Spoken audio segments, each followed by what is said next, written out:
A commercial mission carries science to the space station, highlighting progress in the fight against cancer, and preparing to test new hardware for our Artemis moon rocket. A few of the stories to tell you about this week at NASA. On March 21st, an uncrewed SpaceX Dragon spacecraft launched from Cape Canaveral Space Force Station with scientific investigations and other supplies for the crew aboard the International Space Station.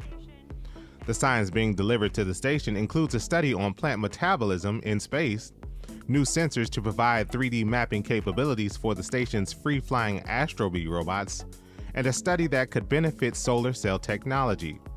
This is SpaceX's 30th commercial resupply services mission to the space station for NASA. During a March 21st event at our headquarters in Washington, NASA and the Department of Health and Human Services highlighted progress the agencies are making toward President Joe Biden and First Lady Jill Biden's Cancer Moonshot Initiative. The initiative has a goal of cutting the nation's cancer death rate by at least 50% in the next 25 years.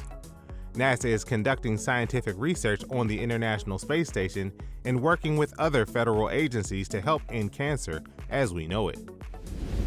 A test version of the Universal Stage Adapter for the more powerful version of our Space Launch System, or SLS rocket, recently was delivered to our Marshall Space Flight Center. The Universal Stage Adapter will connect the rocket's upgraded in-space propulsion stage to the Orion spacecraft as part of the evolved Block 1B configuration of the SLS.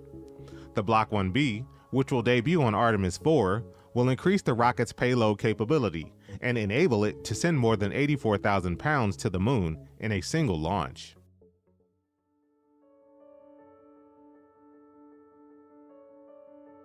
Former NASA Gemini and Apollo astronaut Thomas Stafford passed away on March 18th.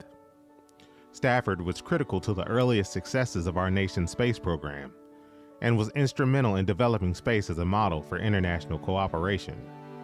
He flew on Gemini 6, NASA's first rendezvous in space, commanded Apollo 10, the first flight of the lunar module to the moon, and was commander for NASA's first rendezvous with an international spacecraft on the Apollo-Soyuz mission.